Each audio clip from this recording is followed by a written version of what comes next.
once or twice a year, that big opportunity shows up that you can take advantage of, that's going to propel your career. And you can only take advantage of it because you've showed up every day previously, just doing the thing.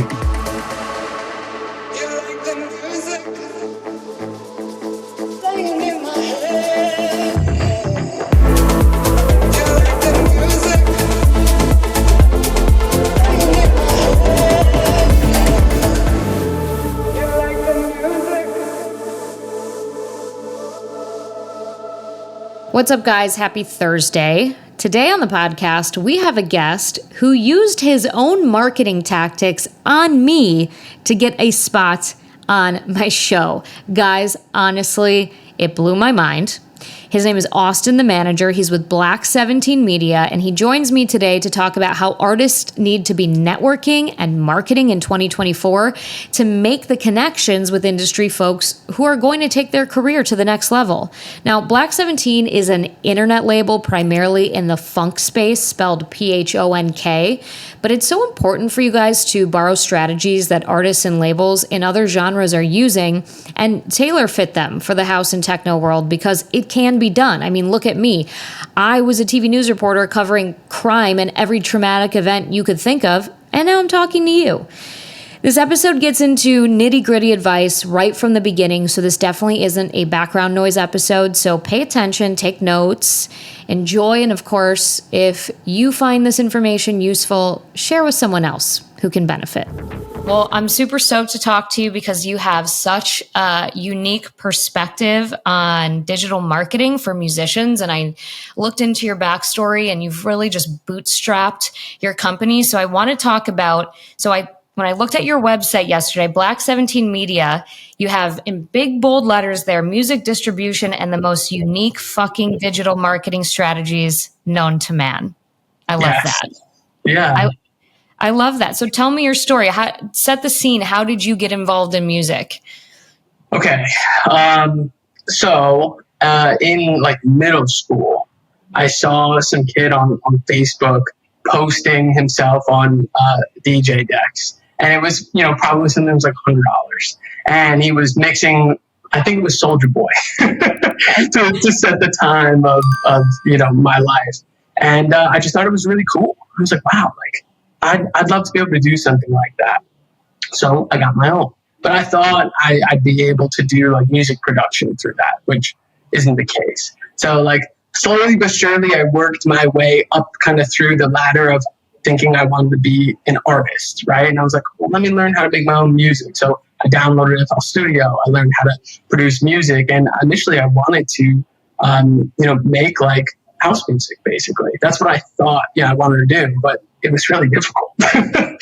Me being, 12, 13 years old, I was like, I'm not going to be able to, figure this out.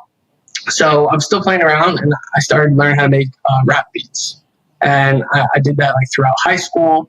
And one thing led to another. I ended up engineering when I graduated out of my parents' basement. And I had someone I went to high school with come over. I wasn't really friends with him. I met him through a mutual friend. And he started rapping. I was engineering him, and it led to me being his manager. So that's in a nutshell, what brought me to kind of close to where I am today.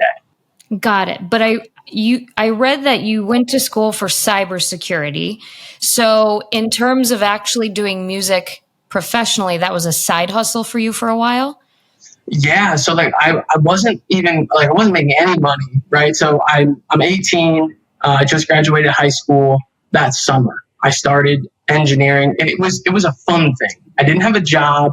I wasn't even trying to make money off of it. It was just let's go to Austin's house, record some music, hang out, right? So that was just kind of the vibe. So I was hanging out with my friends. And then that fall, I started going to school, and I had every intention to go work in the cybersecurity field. But as I started managing this artist at the time, he released his first song on SoundCloud. It was a freestyle, probably 10,000 streams in the first month. And I was like, wow, this is actually really cool. And he didn't do it and put any marketing behind it, really. It was just kind of worked on SoundCloud, and it went, and it got a little bit in the algorithm. And that's what really got me hooked to be you know what, let me help manage this kid. It will be fun. Again, I'm not working a job. this would be what I can do in my free time. And because of the management, I had to learn how to do marketing for him because he wasn't making a lot of money, couldn't afford to pay anyone on a retainer. We paid someone for 1 month of marketing. I think it was like $200 a month. And what he was doing was Instagram automation. So I kind of watched over that month. And then he said to me, my artist, he was like, I think you can figure this out. And I did. So I started doing that for him, slowly grew his following. Word spread really quick around Long Island. That's where I grew up.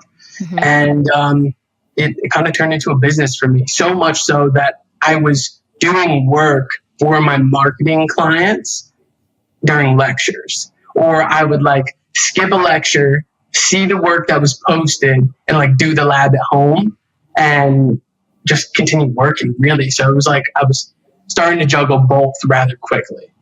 Wow. Okay. So I just have to pause here. I resonate with that so much. I was just telling someone this story the other day, and I think this was your early indication of that you belong in, the entrepreneur world.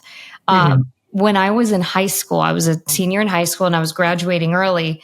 And I was taking like one elective class that didn't matter, but I needed some sort of credit. And I thought to myself, I said, I have this big paper due because I was going to, go to school for journalism. I said, I have this big paper due. Why am I going to waste my time in this elective class that doesn't matter? I'm going to skip and go to the library and finish my paper, work on my paper. And I remember, I got in trouble, of course, because I was marked absent. And I went to the dean's office and they're like, well, where did you go? Where were you? Like assuming, I was shopping or was smoking weed in the back. And I was like, I was in the library finishing my paper. And for whatever reason that made them madder, like they were mad that like I had the agency to realize that like, hey, like I need to be focusing on the things that are like going to make me money or like whatever. And so I think that that's such a good, marker of someone, like when you have a calling and you're, putting aside other things to focus on something that has merit, has teeth, don't ignore it.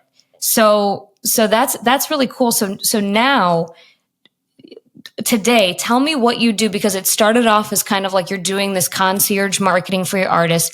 What are you doing today? Because it seems like you kind of offer a full suite of services to the artists that you work with. Yeah, absolutely. So now today, with the guys at Black 17. So, we'll be the first to say, like, I've watched them kind of build this firsthand. I've known the guys who own it for 5-6 years now. I've been doing my own marketing stuff for a while. That's how I met them. We broke some bread, did business here and there. And then they approached me. Like, I guess I've just been with them for a full year now. And they approached me about 2 years ago, like, listen, kind of have a hole in the business. We really want you. We feel like you would be the perfect person to come in and build this. And I actually told them no.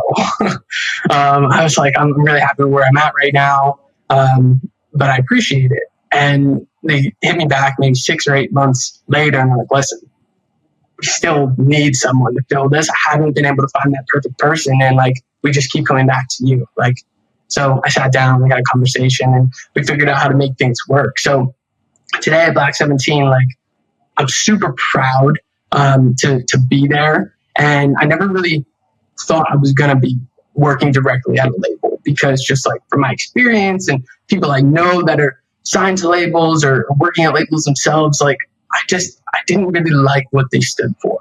At Black 17, we got to turn all of that on its head when it comes to the marketing of all of it, and really just how we treat the artists in general. Like the deals are always in their favor. And these guys are able to make such a great living off of, their royalties. So talking about the marketing, it's really like everything, not opposite of what a typical major is going to do, but we definitely consider it like, trying to think about the best way to describe this. It's like almost like guerrilla warfare. In a way, we're coming in and we don't charge artists any of the marketing against them. So we come out of pocket for everything. So we have to make sure that every single dollar that's spent is effective and we're getting the best return possible on it. And really where that's come from is, influencer marketing on short form content. And like that continues to change, right? It's something that really blew up for them like during the pandemic. At that time, it was like Fortnite rap was really popular online. And like we've always been like an internet label. You never heard of us, but we were number 6 on the Hot Dance Electronic year-end chart for Billboard last year. So, I wanted to ask about that because I know, you and I have been connected for a while, and I know that you work with other artists outside of house and techno, and this audience here of Elevated Frequencies is primarily comprised of house and techno producers. But I think there's a lot to learn and borrow from other genres in this industry and see how other people do things. But you just said that you do have experience in the electronic music world. So tell me what that is directly. Yeah. So we work with funk music. That's our primary genre, right? It's PHONK. And funk music is essentially, think about it, some type of electronic production, but it's sample based. And typically where it started is they're sampling Memphis rap vocals. Mm-hmm. So think like 3 6 Mafia, yeah. So that's really where it started. Was you sample these Memphis vocals, you put some type of funky bass line groove underneath it, and that created funk. So that falls under the umbrella, according to Billboard, hot dance and electronic. We're like in between the lines of everything. Sure. Well, in general, right now, it's so hard to define different, subgenres of house and techno because so many people are starting to experiment. You're starting to see a lot of artists crossover. And so that's why I think that this conversation is super valuable, because we don't need to, artists, I feel like, are very confined. House and techno artists are confined by the box that the labels that are currently leading the charge are kind of putting them in. And there's a lot less money for everybody. I mean, I'm not, I'm neutral. I'm Sweden here. Like, I don't have a stake in a label, or I'm not an artist. I cannot even turn on, decks. But I think it's important to note that the funding opportunities in the house and techno world are significantly less than some other genres. And so what I want to talk to you about is how can these artists get creative with their own marketing, with tried and true strategies that you've learned along the way, recognizing that there is that lack of funding. And so I know that you have, areas of expertise in lots of different things, networking, digital strategies. Networking is a big one. So talk to me about how you've built relationships in this industry, and what do you think artists are maybe getting wrong right now? Okay. Yeah. So I will preface this by saying digital world is always changing. And even the strategies that I use to build like core relationships, I don't know if they hit the same way that they used to. Not that you still can't use them, but, and this is just 3 or 4 years ago.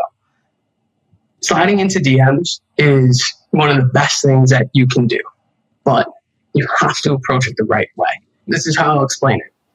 Pick 5 people that you have your sights set on that are reasonable, right? Don't tell me that you're going to build a relationship with Dom Dollar through Instagram. It's not going to happen. But pick maybe even someone that he's following that you see spends time with him once in a while. If that's like the absolute end goal, I want to get to Dom Dollar, that's what you want to do. Go through who he follows, see who he's spending time with, pick those people with less than 10,000 followers. You follow them and you turn their post notifications on, right? Every time they watch a story, you got to be on it, watching that story first, just so they get used to seeing your name, watching their stories. And then if this is slowly, like, you have to pick and choose your battles in the beginning. You have to pick the right story to respond to for that first time. And don't say anything about yourself. People want to talk about themselves. So ask them, oh my God, where was this? Or like really ask a quality question. For anyone who is like replying to their story, you want it to be different from anyone else who swiped up on that story, just so they recognize, right? And you're going to occasionally do this, right? Keep having these conversations until the replies to their story create longer and longer conversations. You've got to be commenting on every single post that they have. Whether, sometimes it's adding value. This is what I did with you, Olivia. I came across your content, right? And I saw it and I said, I want to go on that podcast. I think she asked really great questions. I really love her branding. I said, I'm going to get connected with her. And that's exactly what I did. I followed Olivia. I started commenting on her reels over and over again, trying to create conversation, trying to say some things with controversy until I felt like she noticed me enough. And I swiped up on one of her stories, and it has led to this. So this is the perfect example. You bamboozled me. I was just going to push back and say, well, some people will think that that's like methodical and, not genuine. But now thinking about it, I didn't feel that way with you at all, because what you were saying was not, what you commented on my reels was not self-serving. You were adding value. I remember some of those hot takes that you posted, and it seemed very authentic and very natural. So, wow. I can't say I'm surprised very often, especially in an interview, but that is such a great point. Yeah, and you have to repeat this over and over and over again. It doesn't work every time. But if you are obsessive enough about trying to propel your career forward and you're so driven, you just have to keep doing this. And I explain it as climbing a ladder, right? So you finally get in with the first relationship that you set your sights on, right? You want to try and strengthen that relationship as much as possible. If you're living in a major city and that person comes by, attend the event that they're going to, whatever, right? But essentially what you want to do is meet that person, try and strengthen that relationship. It might only lead to a really good in-person relationship 30% of the time. But this is not something that's going to happen in 3 weeks. I'm telling you to set your sights on this person and work 3 months to finally get them to follow you back. Wait another 3-4 months to be able to link up with them in person. And what you do is you solidify that in person, and now you're meeting people in person. You meet the other people they're with. You follow them on Instagram. They follow you back, and now you've stepped up on that first rung of the ladder. Now you have a whole new circle of people. Get introduced to someone or come across someone who's larger through that first circle. Wow. Repeat the process. And over again, you climb the ladder. And what you're saying is not a new thing. It's what people used to do in person that now we've just taken to digitally. And so I think what artists get wrong, and it's not just artists, it's everybody, is we are so used to instant gratification now that putting in that work for that long seems they're like, fuck it. I don't want to do that. That's going to take forever. But you have to realize people are not your playthings. And, that person who got there from their hard work, despite what, a lot of people think. A lot of people, chalk it up to, oh, they have their fame because money or nepotism or whatever. But that's not the case most of the time. And so people are just... It's hard. It is hard. I get discouraged sometimes. I've been grinding at this show to get people like you to notice, artists like Claude Von Stroke, but it's from the repetition. That's how it's happened. Mm-hmm. Yeah, definitely. I always say, you have to show up every day, right? And do your thing, whatever it is. And it's from showing up every single day that, once or twice a year, that big opportunity shows up that you can take advantage of, that's going to propel your career. And you can only take advantage of it because you've showed up every day previously, just doing the thing. And then you finally have to do it for something that's really important and it's going to push you forward, and you capitalize. But you have to be patient for it. Absolutely. I got to put you on my close friend's story now, because I posted this yesterday. I said I'm this will air after, but I'm interviewing all of the artists at Arc Music Festival this weekend. And this is a position that they essentially not created for me, but they didn't have it prior to me existing. And I wrote on there, I said, the only reason I got this opportunity is because I put out my body of work. And art does you no favors unreleased. People want to see that you're consistent. People want to see that you can handle your shit. People want to see that you can put yourself out there and like keep coming back time after time. It doesn't, obviously, numbers and engagement, like those are all important things, those metrics, you know, followers. But what's more impressive than anything else is someone who can put out a quality product, you know, week after week, day after day, and not give up. And that counts for something, because that shows to the people that you're trying to get something from that you're trustworthy. Like, hey, this person is not going to, you know, ghost on, especially in this entertainment world where it's full of drugs, sex, rock and roll. Like, you know, people want to see that you're consistent. And God, that's such great advice. Okay, so is there anything, I love that what you just said was so easy that anybody can do it. Truly, you don't need a tool. On your couch. You can do it on your couch. You can literally anywhere. Is there any sort of, to get a little more, you know, fancy for maybe people who are doing that? Because I have producers of all levels listening to this show, you know, some just starting out with no content out up to, you know, 20K followers, but they want a little refinement or something different. Is there any sort of like underutilized marketing tool that you think like, you know, like not enough people know about yet? Is there something that those people who have kind of put in some work can be using? I don't think so. What I think it is about accepting kind of the work that needs to be done.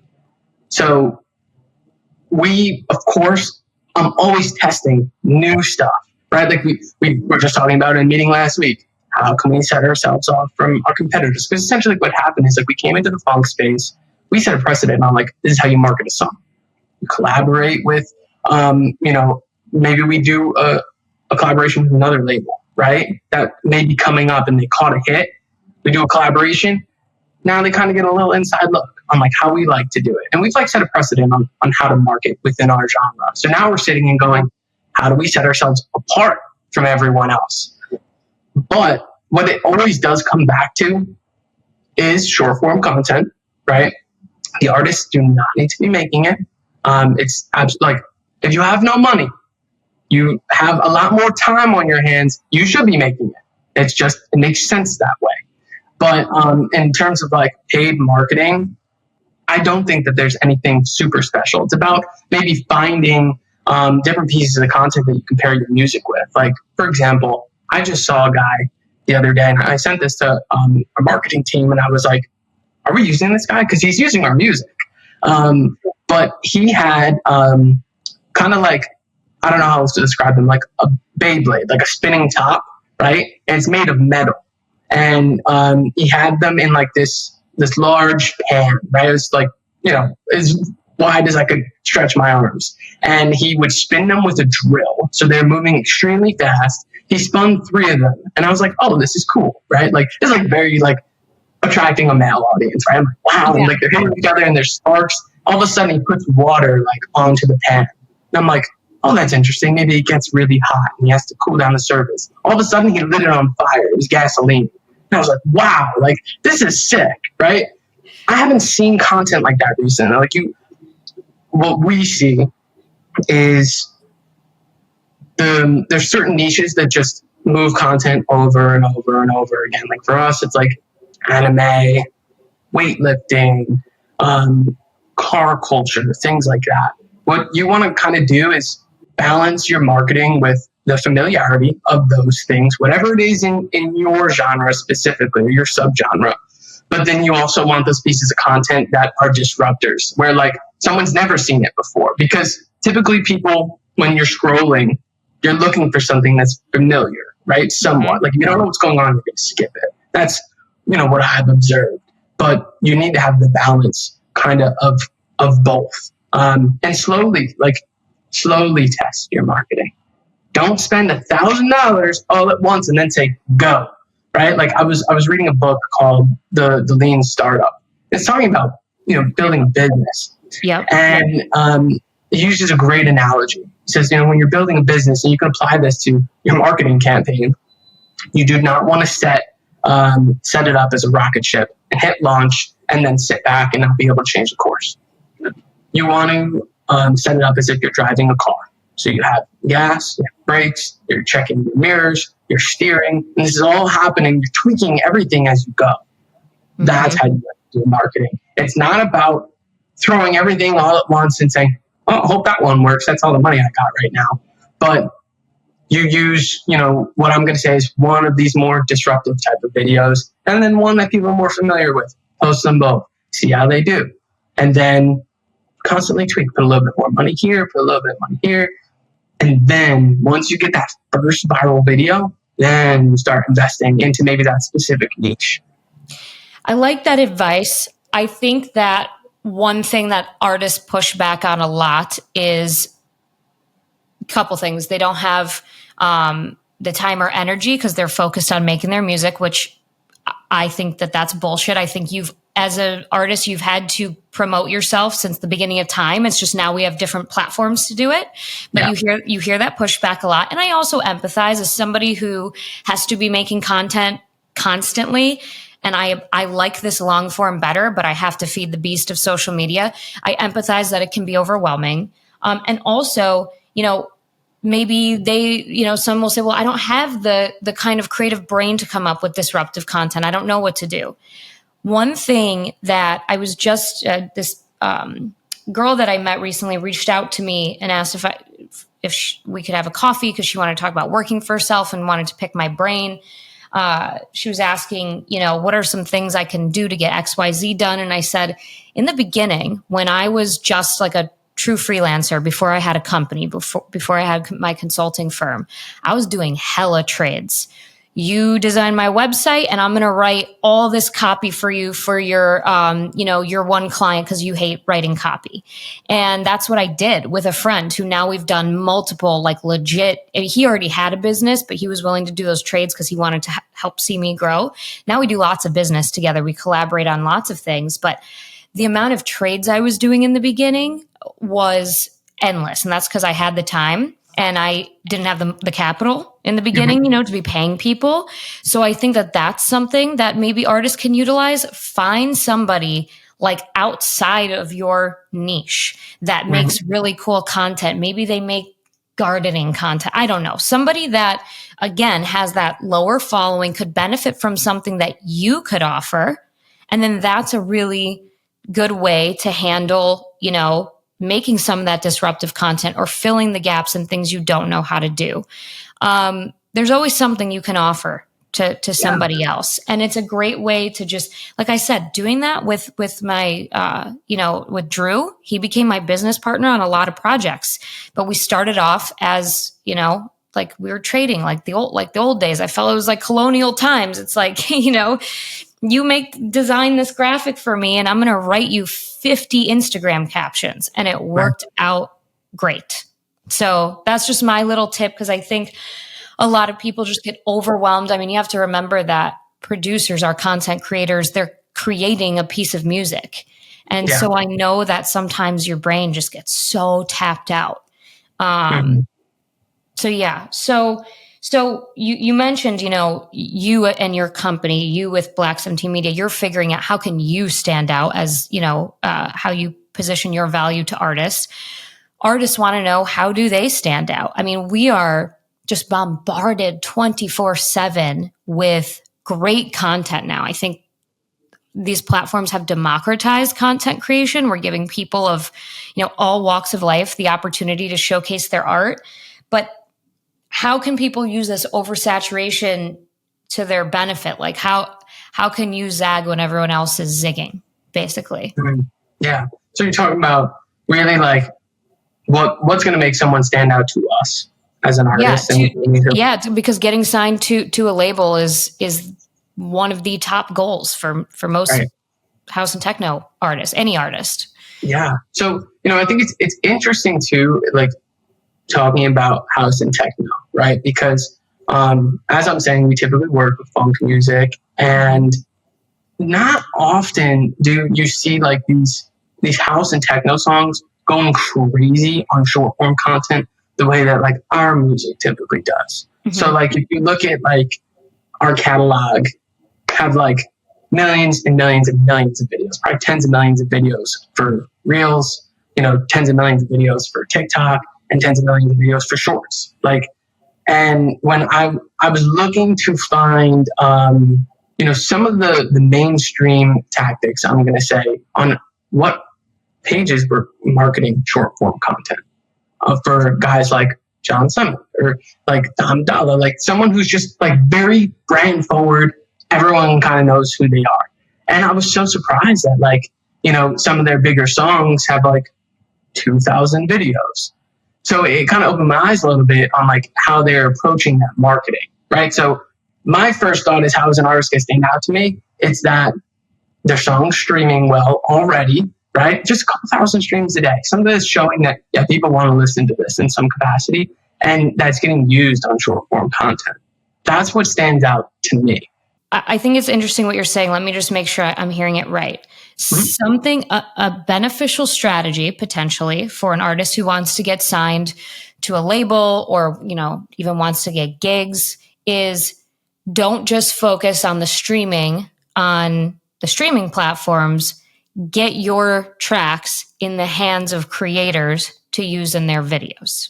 Absolutely. Yeah. And like, for the most part, it happens organically and normally. Like you have to have some marketing that's going to support it, but essentially it's like, once you have some videos that are performing decently well, and even if that's like 50,000 views or 100,000 views, it's going to start to slowly kind of rub off onto other creators, and people be like, oh, that video was cool. Oh, I like that song. I'm going to use it. Like, there was a song that we, contacted the artist about recently, did 1.5 million views on Reels, and it was doing like 75 Reels a day off of that one video. And I was like, we definitely want this. And it was outside of like the house genre, but the artist didn't release it.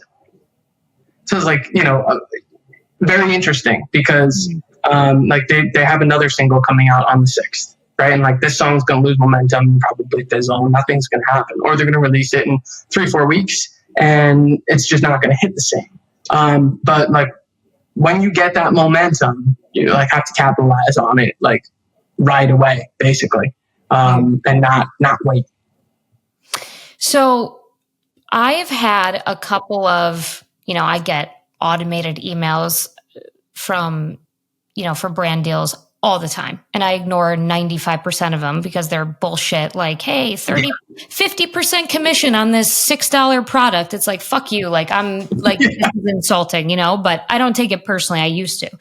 But I sometimes get marketing emails, and my brother's a producer, and he's really good at making viral videos in the house world. But so I had asked him about this. I'm like, hey, what is this? And it was like a email that said, hey, we really like your page, blah, blah, blah. Would you, basically pitching that I use a specific track and I'll get paid whatever their payment model system was, like it was per views. And I was like, oh, hell no. Like I'm not, that's not, there are some creators that are at that level and want to do it. I'm not trying to be an influencer full time in that capacity. So it's not worth it for me. Right. But I'm wondering, is there something, because we were talking about trades, is there something that artists could do to get their tracks into influential people's hands where they say, hey, if you wanted to use this in a video, that would be great. In a way that's like low pressure, because I think this is where like sales techniques come in, right? Like you have to make it like a low, like a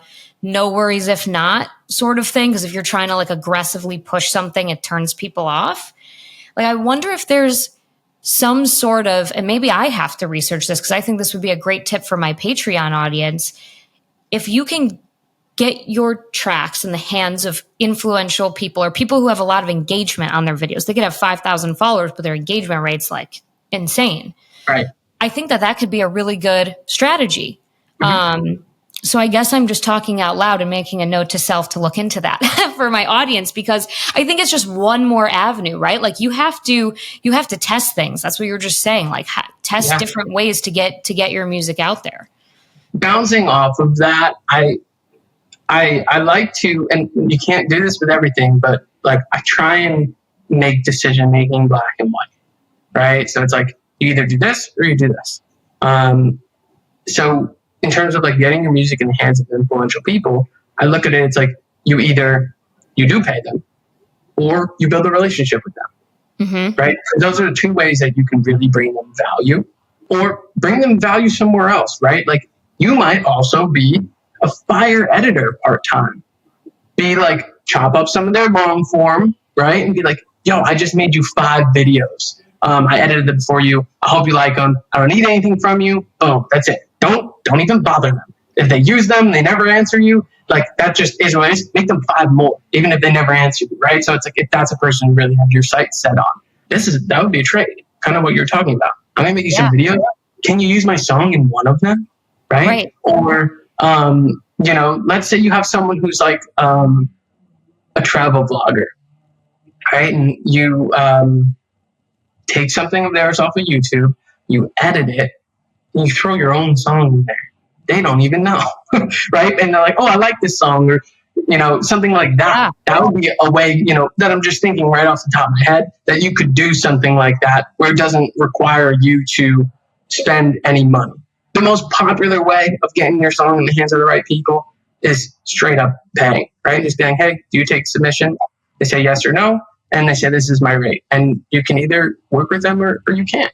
And I'm going to tell you right now, like I'm someone, so I don't make, we won't get into my own journey with like influencing and content creation. I don't make a ton of videos that have like voiceovers and, day in the life. But if I was, and someone said to me like, hey, I made this track, I think it would go great with like the content you put out, no pressure, but if you want to use it, like it'd be greatly appreciated. I'd 100% consider it because I would need to use music in my video anyway. And so if it's a great track, like why not? So I think that that's like the cool thing about music is you're not really taking away from something else when you're offering that up, right? It's not like use this product or go to this place. It's just like, hey, your video needs music anyway. Let me, consider this track for your consideration. Right. So I think these are just really like, we tend to overcomplicate things with what's the latest tool and how do we, this expert, this guru is saying this, but really it is just all goes back to the basics of building relationships, providing value. And also you said, kind of like that trade, it is so clutch to have a complementary skill set in this industry. If you're an artist, learn how to video edit, learn graphic design. You don't need to be the best at it because there's always going to be somebody who like I'm somebody who, I'm not paying currently, thousands of dollars to have a crew set up to do my podcast, but I do need somebody who can edit these videos. So there is somebody out there that will need your services. So if you can learn at some level how to graphic design, how to, whatever it is, I think that is so valuable in this industry. Like, cannot be overstated. Definitely. And I think something that I want to like kind of hammer home for a lot of these artists is like, it's always going to be best to be living in a major city, right? Like we're talking about New York, Miami, LA, even like places like Atlanta, Chicago, right? Like being able to solidify those relationships in person and be able to give someone value in person too. Like one of the things that I have to offer, and like, I've been going back and forth on whether or not I'm going to stay in Miami. I'm thinking I'm probably going to move to New York City. But one of the hardest things to give up is my network and relationships here, because I know when anybody comes into town, I can just say whatever you need, no matter how weird or wild or shocking it is, just let me know.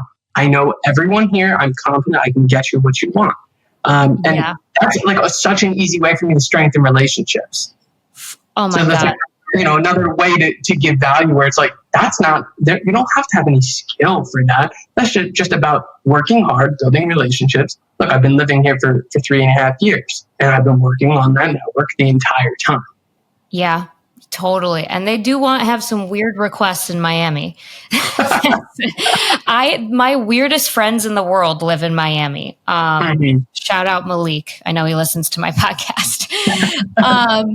So yeah, it's so true. I'm from the Chicago suburbs, moved all around. I was in Miami for a little bit. I was in Naples working and moved back to Chicago in 2019. And the fact that, I've got a guy or a girl for everything. And it not just like music industry stuff, but like, oh, you need a plumber. Oh, you need the best sandwich shop in town. My God, that's just like, I feel like that's a lost art. And there's no more fulfilling feeling than having like a network. And it goes back to our like innate need to have community, like just having people. Like my favorite activity now is going to my local grocery store because we've become tight with the owner, and like he's like a true community grocery store guy.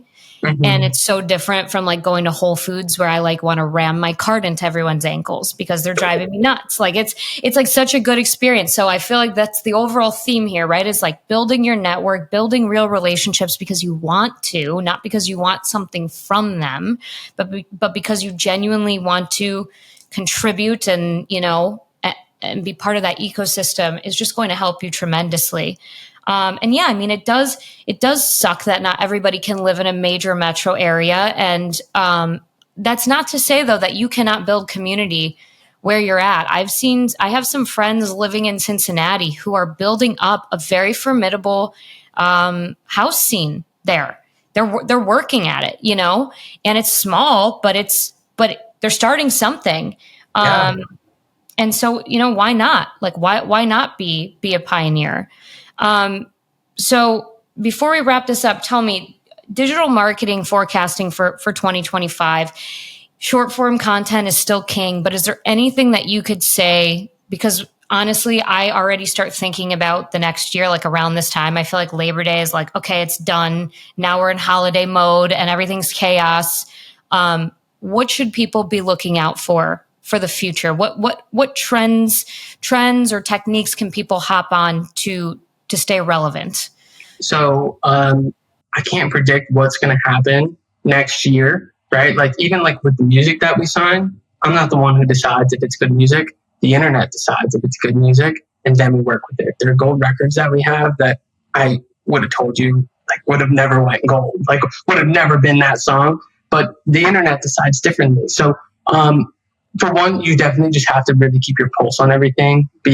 Have your nose rammed into everything that's going on to consume. Be a consumer, watch, what people are doing and put a little bit of your own spin on it. But with that being said, I think a place that people aren't focusing enough on is YouTube Shorts. I think that's like the forgotten type of platform. But like, our top artist is his name's Cordell, doing over 3 billion views a month on Shorts. Wow. So like say that again.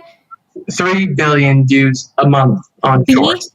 Yeah. With a B. Shut the fuck up. Yeah. Shut up. 3. Oh my God.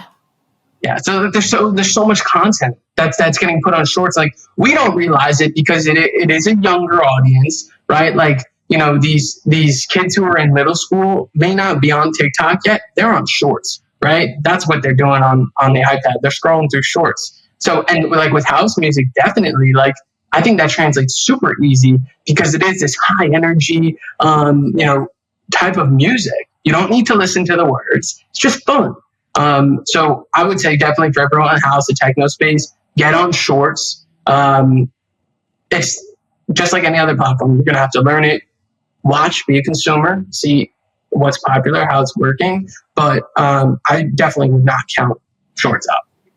Okay, that is amazing advice, and you just kicked my ass because I'm such a casual poster on Shorts. Like I do it when I remember, and I've heard that advice before, and I'm like, yeah, okay, whatever. But you just said 3 billion, and I'm unwell. Like I didn't even know that was possible. I thought it was wrong. I thought I was reading it wrong when we first started getting those reports. And I was like, oh, we did 3 billion views this year? And it's like, no, that was that was April. And it's like, crazy. oh, It's yeah. amazing. This has been such a valuable conversation, start to finish, packed with so many great tips. I'm so appreciative of you. I'm so glad that you stayed consistent in my DMs and my comments. Thank you. My audience is really going to enjoy this. Thank you so much, Austin, for your time. Thank you for having me, Olivia. I love this. I hope everyone who listens gets real value out of this. If you have any questions, hit me on Instagram. I mean, I'd love to chat about this stuff. I want to reinforce what Austin said about consistency and relationship building, because we're so used to getting what we want on demand that we need to retrain our brains to understand and accept that relationships take time and you can't force them. Like, would you not find it weird if a potential love interest was trying to skip the dating phase and go right to the altar? Like, you would run, right? So you need to treat relationships in the industry just like you would a romantic relationship. You need to nurture them. Now, Chicago Music Nexus is the perfect place to do that because we've built a platform exclusively to build relationships. It's a safe space, if you will. We are inching closer and closer to November, and I don't want you guys, like my podcast listeners, the community I've built, to miss the chance to attend this groundbreaking event. We have very limited spots, and tickets are in the show notes as always. We still have that podcast promo running. This is not going anywhere on social media. It's just for you guys. The code podcast gets you $30 off. I'll see you in November at Chicago Music Nexus. And as always, I will talk to you next week.